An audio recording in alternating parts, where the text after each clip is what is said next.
You saved my life, Captain. I thought you were dead with the others. Not all of us came back, but I couldn't leave until I knew someone remembered. You were presumed dead.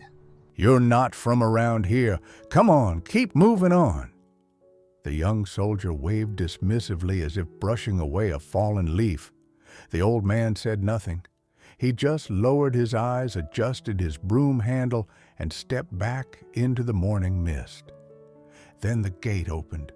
A black SUV pulled up.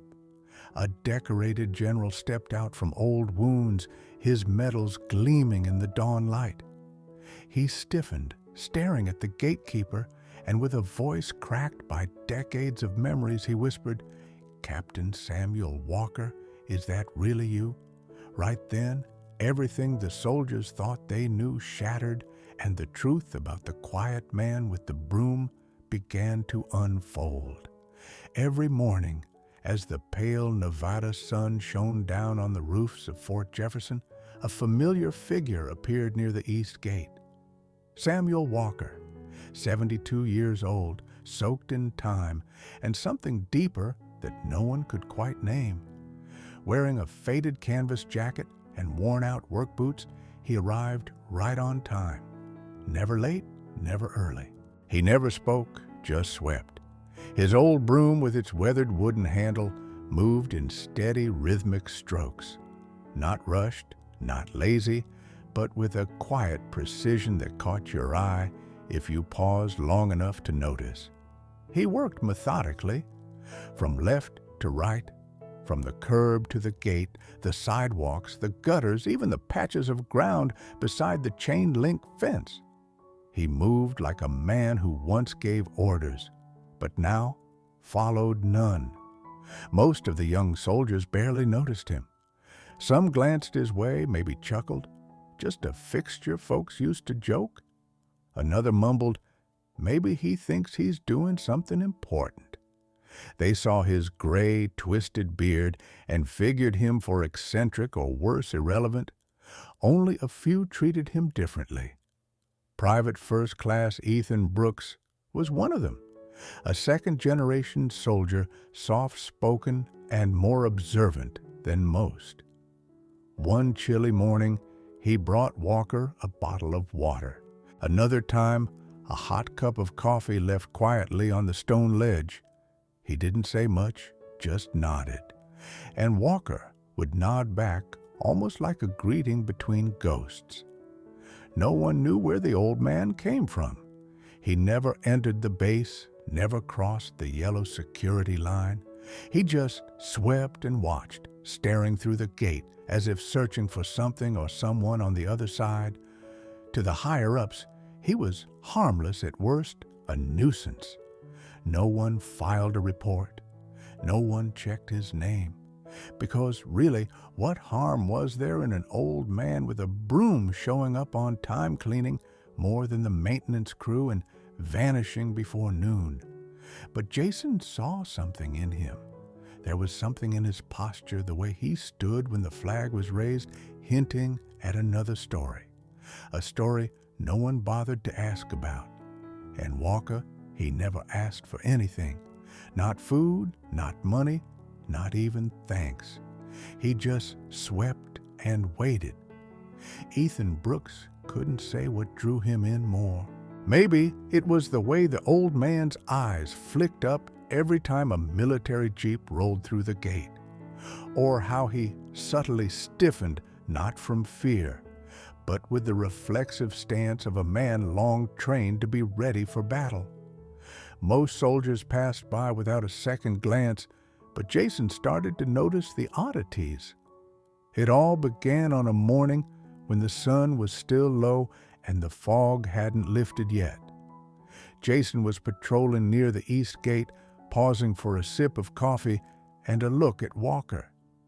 The old man stood still, one hand on his broom, the other clutching something, a small, faded photo. Jason couldn't make out the details, just the wrinkled edges softened by years of folding and unfolding. But what caught his attention more was Walker's distant, empty expression.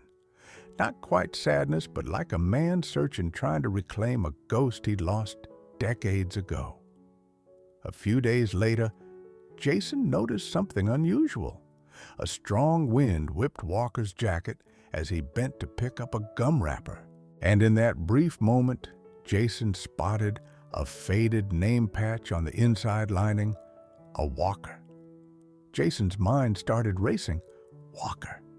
The name flashed back from a training session a few months prior, an old case study and briefings where sergeants talked about lost heroes and unrecorded bravery. One name stood out, Captain Samuel Walker, Special Recon Unit. Presumed killed in Operation Thunderline in 1977, deep in Southeast Asia. The operation was classified top secret. No bodies recovered, no funerals held. At first he said nothing, not even to the others. But that night, he pulled out his notebook and jotted down what he remembered: Samuel Walker, 1977, Thunderline MIA. The next morning, Jason casually brought it up in the barracks. "Hey, that old broom man out there, does anyone think he served under Sergeant Davis?" They laughed it off while eating a protein bar. "You think he's some secret war hero, buddy. You watch too many movies." Sergeant Toller added, "If he was a vet, he'd be getting VA benefits, not out here sweeping sidewalks in the cold." The rest chuckled and went back to their phones, but Jason didn't join in. That night, he went digging through old files in the base library, the stuff most soldiers ignored. He found a brief reference to Thunderline in a dusty training archive mission rescue aborted. 7 survivors. Commander MIA. Names redacted. That was it. But Jason couldn't shake the thought. Why did the old man stand a little straighter when jeeps passed by? Why did he watch the officers with that silent gaze as if waiting for one of them to recognize him? And most of all, why didn't anyone bother to ask who he was? Jason had no answers. But something in his gut told him the man with the broom wasn't just a quiet habit at the gate. He was a chapter no one had fully read. It started like any other morning. Samuel Walker arrived just before sunrise. Broom and jacket in hand, zipped against the wind. The east gate of Fort Jefferson looked like concrete barriers with guard flags fluttering gently overhead. But something had changed. A new base commander, Colonel James Griffin, had taken over that week. Young by military standards, efficient, strict, and devoted to protocol. He'd issued initiatives for heightened security. Civilians lingering near the perimeter, no matter how harmless, were now seen as liabilities. At 6 a.m., 2 MPs quickly approached Aaron as he swept a path of wet leaves from the outer sidewalk. Their stance was respectful but firm. "Sir, I'm going to have to ask you to stay away from the fence. You're not permitted to be this close to the base entrance." Aaron looked up, his eyes calm. "I've been cleaning this path for years." "We understand, but new orders have been issued. No civilian presence beyond the yellow line. I'm afraid you'll have to leave." Aaron didn't argue. He just nodded, leaned his broom against the fence, and bent down to gather his things: a bucket of supplies, an old jacket folded neatly on the bench, and a worn little case. That's when it happened. As he lifted the case, the zipper caught on the bench edge. A metal box tumbled out from the top and clattered onto the concrete. The lid popped open on impact. Everyone froze. Inside were items that didn't belong to a man forgotten by the system, a silver star tarnished by time, but still holding its shape and meaning.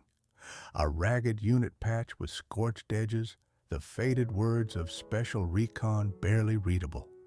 Thunderline, and beneath it, a small torn photo showing 8 men in uniform standing before a burning helicopter, dust and fire hovering in the background, frozen in time. They were young then, faces grimy and determined, One of the on-duty soldiers, a logistics guy named Carter Hayes, stepped closer, eyes wide. "Sir, I've seen that patch before." In briefings, that's Thunderline. That mission went sideways in the 70s. They lost nearly everyone. Ethan Brooks, standing just inside the guard post, overheard and dropped his clipboard. He rushed out. "Wait, what did you just say?" and pointed to the photo. "If that's who I think it is, that mission was classified. The commander never came," he asked, turning to Carter Hayes. Carter Hayes said, and pointed to the photo, "If that's who I think it is, that mission was classified. The commander never came back. Presumed killed." Jason's heart pounded. He knelt beside Aaron, who was slowly closing the box with reverence. Jason looked him straight in the eye. "Sir, are you the one from Thunderline?" Aaron didn't answer right away. He gazed past Jason toward the gate. His voice was soft. "Not everyone makes it home, but someone has to stay to make sure the others do." Jason stood and ran. He didn't stop at the gate. He didn't wait for orders. He bolted across the yard toward headquarters, nearly colliding with two soldiers on the way. He burst through the admin office door. "Captain Morgan, I need to speak with you right now." His captain looked up from his desk, startled. "Miller, you'd better have a good reason for this." "I agree," he said breathlessly. "I think we've overlooked a living piece of military history." Back at the gate, Samuel Walker gathered his metal box, brushed off some dust from the Silver Star, and stood up. Across the base, phones were ringing. In quiet rooms, names were being searched, and in a security office, a general's aide was picking up, saying only, "Sir, you might want to see this yourself." By the end of the afternoon, the news had spread like wildfire through Fort Jefferson. No official announcement was made, no alarms or alerts. But the atmosphere shifted to an electric unease. Officers who never left their desks suddenly appeared at windows. Militia radios crackled with cryptic chatter. Something was happening. Then, without fanfare, a black government SUV rolled quietly through the side entrance. No military escort, no flashing lights, no flags, just the unmistakable presence of authority that needed no introduction. The vehicle stopped near headquarters. The passenger door opened, and General Thomas Whitaker stepped out, tall and broad-shouldered despite his age. His right leg dragged slightly from an old injury, but his posture remained unshakable. Rows of medals adorned his green uniform. His face was etched not just with years, but with deep, heavy memories. No one expected him. Not the colonel, not the aides, not the guards. He hadn't called ahead. He didn't need to. He walked past the saluting officers without a word, his eyes scanning the area until they settled on a solitary figure near the east gate. The man with the broom, Samuel Walker. The gatekeeper looked up, and time seemed to stop. Without hesitation, the general slowly, carefully removed his hat and held it to his chest. The wind caught the edges of the old photo still clutched in Aaron's hand. Hawthorne's voice choked as he stepped across the final yards between them. "You saved my life, Captain." He paused. "I thought you died with the rest." The distant clang of a mechanic's tools echoed faintly. A young recruit lowered his phone. A group of officers near the mess hall stopped mid-conversation. The base fell silent. The two men stood face to face, one in crisp command, the other in humble, worn clothes. Two ends of a story no one realized was unfinished. Aaron opened his mouth, his voice deep and even. "Not all of us made it, but I couldn't leave until I knew someone remembered." General Hawthorne's jaw clenched, his voice dropping to barely above a whisper. "You were listed as killed. Operation Thunderline was classified. Your name's engraved on the wall at headquarters. I've saluted it more times than I can count." A small crowd had started to gather, unsure if they were witnessing a reprimand or a reunion. Soldiers whispered among themselves, "Is that who I think it is? No way. That guy, the gatekeeper." But no one dared interrupt. Ethan Brooks stood at the edge of the crowd, his heart pounding in his chest. This moment felt sacred. Hawthorne turned to face the onlookers, his voice now clear and commanding, echoing across the square. "This man isn't a gatekeeper. He is Captain Samuel Walker, Special Recon Unit, presumed killed in Operation Thunderline in 1977. Gasps rippled through the crowd. "He didn't die," Hawthorne continued. "He stayed behind to save us. Every breath I've taken since that day is because of him." And with that, he did something no one expected. He stepped back and saluted Captain Walker, formally the salute reserved for legends. Around the square, one by one, the soldiers stood, straight young and old privates and officers. And then, like a rising tide, they began to salute in silence. Aaron said nothing, but his hand rose too, trembling slightly as he returned the gesture. And for the first time in decades, people saw him not as a man with a broom, but as a hero who never stopped standing guard. The story that followed was one no one at Fort Jefferson ever expected to hear. Not from an old man with a broom, and certainly not from a general's lips. They sat together on a weathered bench near the base gate, Captain Samuel Walker and General Thomas Whitaker. The crowd kept a respectful distance, but no one left. Even the commanding officers stood quietly, as if a long-buried truth was finally surfacing. Walker's voice was calm, almost detached as he began. He said it was April 1977, staring off at the horizon. Thunderline wasn't supposed to go down like that. We were dropped into hostile jungle terrain, no maps, no guarantees. The mission was to rescue 6 American prisoners from an enemy compound before dawn. Intel assured us it was lightly guarded. That was wrong. The moment our boots hit the clearing, gunfire erupted from every direction. We fought our way in. Walker spoke the words dryly, like reading from an old letter, found the prisoners, got them out. But when we reached the extraction point, the helicopter was under heavy fire. Walker ordered everyone on board. He was the last one standing between his team and the enemy. He laid down covering fire until the rotors lifted and the chopper disappeared over the ridge, carrying General Hawthorne, who was just a 23-year-old lieutenant then. "I took a hit," Walker continued, "fell into a ravine. The explosion from the second bird knocked me out. When I came to the jungle was silent, and I was captured and held in solitary for 2 years. No name, no records, barely any food.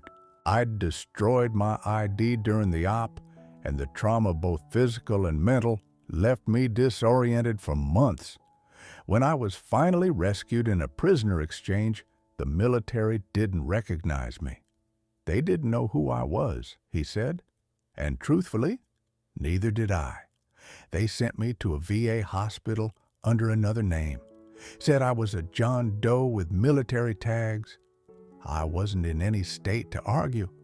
It took years after that, wandering from job to job and slowly piecing myself back together for the full memories to return. But by then it was too late. My unit had been disbanded. My status as KIA was kept in some forgotten file cabinet, and I had no family to speak of, no one to call. I didn't want to barge back in," Walker admitted. "Didn't want applause, didn't want scrutiny. I felt like I'd failed. Not everyone made it out. Instead, I settled near the only place that still felt like home, a military base. And every morning, I watched the flag go up. I cleared the path beneath it. And though no one noticed, I stood at attention during retreat every day. I didn't want a parade, he said. I just wanted to make sure this place kept standing, that the flag kept flying. General Hawthorne, sitting beside him, looked away to hide his emotion. When he finally spoke, his voice was low but firm. You didn't let anyone down, Captain. You gave 7 of us lives we never would have had. Families' futures. I wouldn't be here without you. The truth of Samuel Walker's past didn't come with fireworks or speeches. It came quietly, from the mouth of a man who'd lived in silence too long, and for the first time in decades, the military listened. It didn't take long. Within 48 hours of General Hawthorne's visit, the Department of Defense verified the records. Cross-referencing old mission logs, handwriting samples, and medical files confirmed the truth. Captain Samuel Walker, once listed as killed in action, was alive. A full formal ceremony was held at Fort Jefferson, unlike any in recent memory. Rows of chairs lined up under the morning sun, packed with soldiers, officers, and civilians. Representatives from the Pentagon arrived. Veterans who'd served under Walker came from across the states. News cameras lined the perimeter. Even national networks covered the story. The lost hero returned after 4 decades of silence.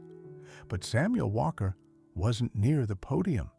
He stood quietly at the edge of the gathering, not in uniform, though one had been tailored for him, but in his everyday, simple clothes. He watched from a shaded corner, hands clasped behind his back, as if it were someone else being honored. One by one, his medals were restored. The Silver Star for valor in combat, the Purple Heart for wounds sustained in duty, the Distinguished Service Cross for a mission no one dared and no one thought possible. His name was officially removed from the KIA registry and reclassified as honorably retired. Decades of back pay were restored with interest. The department offered housing on any base, lifelong medical care, and access to every veteran's benefit he'd been denied for 40 years. When he was finally called to speak, Aaron slowly approached the podium. The crowd rose, but he raised his hand, needing no applause. "I appreciate what's been done today," he began gently, his voice steady but resolute. "But I didn't come back for medals. I didn't stay to be found. I just wanted to watch over the flag and make sure it never fell." The crowd fell silent. "I don't want a home. I don't need titles. I've had enough walls around me in my life." He paused, then looked straight at the base commander. "All I want is permission to raise the flag every morning. That's it, nothing more." The silence broke with General Hawthorne, who slowly rose from the front row. He turned to the commander, then to the crowd. "Captain Walker has earned the right to raise the flag on any base in this country. If he wants to serve, we should be honored to let him." The room erupted in applause, but Aaron just nodded once and stepped down. In the days that followed, the media requested interviews at the base, hoping to turn his story into headlines and specials. Walker declined them all. He had no interest in TV or documentaries. When asked why, he said, "If I wanted attention, I wouldn't have spent 40 years in silence." Instead, he returned to his routine. But now, it was different. At exactly 6 a.m., the gate opened a few minutes earlier each day, not for officers' vehicles, but for a man in a faded jacket with a flag under one arm and a broom in the other. The honor guard now stood beside him. A bugler from the base band played each morning, and gradually people began to understand that some men don't seek recognition. They seek the mission, the quiet kind that doesn't end with retirement medals or applause. They serve because that's who they are. It all started with just a kid. A boy from the base housing wandered over one morning still in his pajamas, a toy truck in one hand and his dad's hand in the other. The boy stood quietly watching Samuel Walker hoist the American flag with careful, deliberate reverence. Every fold precise, every movement respectful. The boy asked no questions. He just stared wide-eyed as if witnessing a ritual more sacred than anything he'd seen before. The next day, 3 kids came. By the end of the month, dozens gathered each morning, some in school uniforms, others in raincoats or wrapped in blankets. They called him Mr. Walker or Captain, depending on what their parents said. Aaron greeted them with a nod and a faint smile, then returned to his duties with quiet solemnity. He never lectured, but over time the kids started asking questions. "Why do you stand so still like that, sir? Were you really in the war? Do you remember your team?" Aaron only answered what mattered. Discipline is most important when no one's watching. Duty isn't what you're told to do. It's what you choose to do. And yes, I remember them every day. Word spread beyond Fort Jefferson. Cadets from the nearby Silver Ridge Military Academy drove an hour each weekend just to meet him. Many didn't get close, just stood back, notebooks in hand, observing how he folded the flag, how he saluted alone, how he picked up even the smallest pieces of trash near the pole. The Academy soon partnered with the Department of Defense to establish the Samuel Walker Ethics Library, a repository not just for military leadership texts, but journals, letters, and case studies focusing on the human side of service. The library became a required stop for officer candidates before graduation. But Aaron's legacy didn't stop at a library. General Hawthorne, just before his retirement, led the creation of the Walker Protocol, a series of reforms to prevent what happened to Aaron from ever happening again. The protocol required enhanced tracking of soldiers presumed killed, especially those in classified operations. It mandated secondary identification methods in covert missions, mandatory VA case reviews for unidentified veterans, and new responsibilities for commanders to verify the reintegration of POWs and MIAs. It was signed into policy in a quiet Pentagon meeting room, with Aaron's photo placed beside the flag at the head of the table. Aaron never asked for any of this. When he learned of the changes, he simply said, "If it helps others find their way home, then that's enough." The base changed because of him. The morning flag raising became a revered event. Duty rosters were adjusted so more soldiers could attend.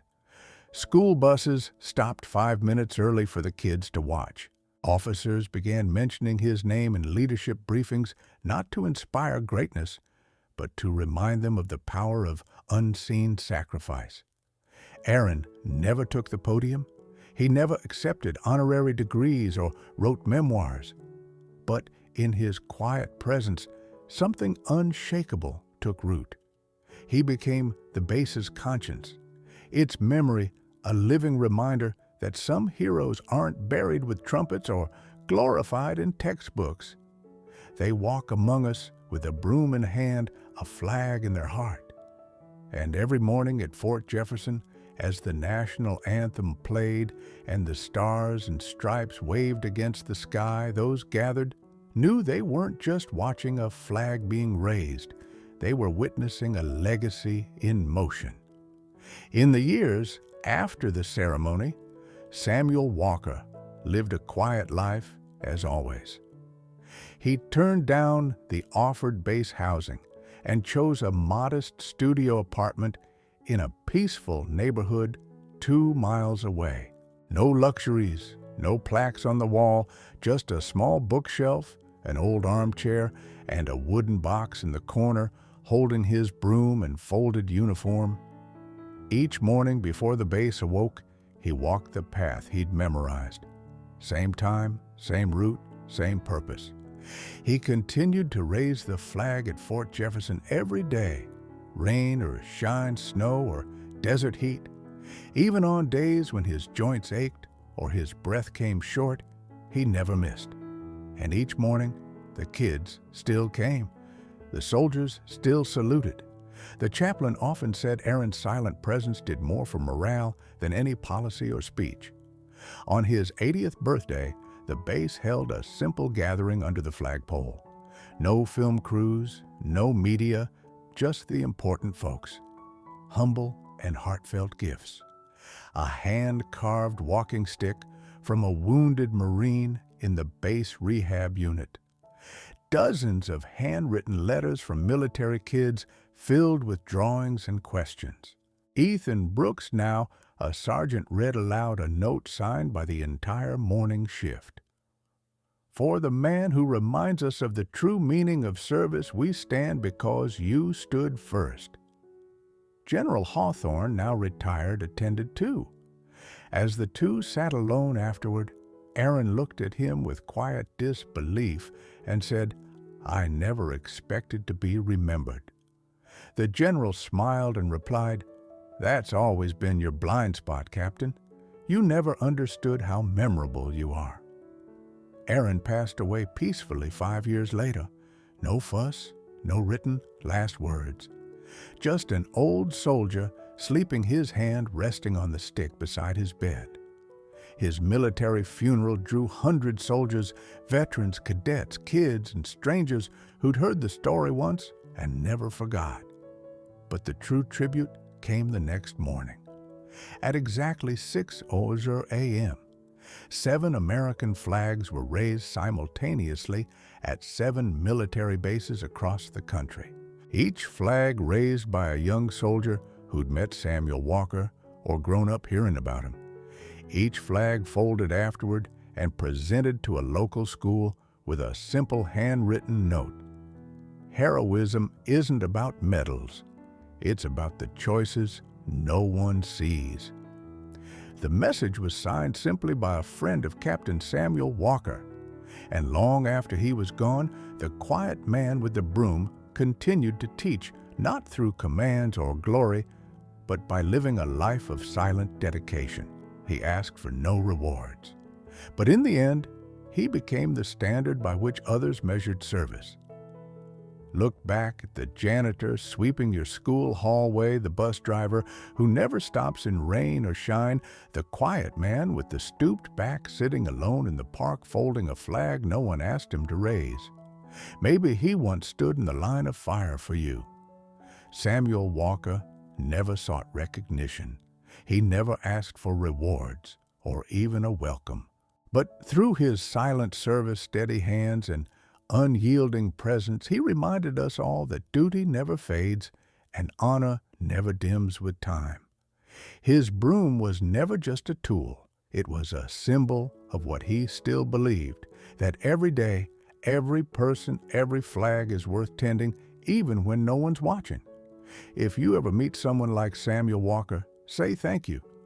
It might be the only thanks they get, because not all heroes wear uniforms anymore. Some carry brooms, some walk alone, and some just show up again and again because that's the face of integrity. Now, we want to hear from you. Have you ever known anyone like Aaron? Someone with that quiet strength who shaped your life? Share with us in the comments. Your story matters too. And if this story moved, helped you remember someone deserving, like share, subscribe, because these aren't just stories, they're legacies. And together, we make sure no good man is forgotten again. Thank you for watching. We'll see you next time.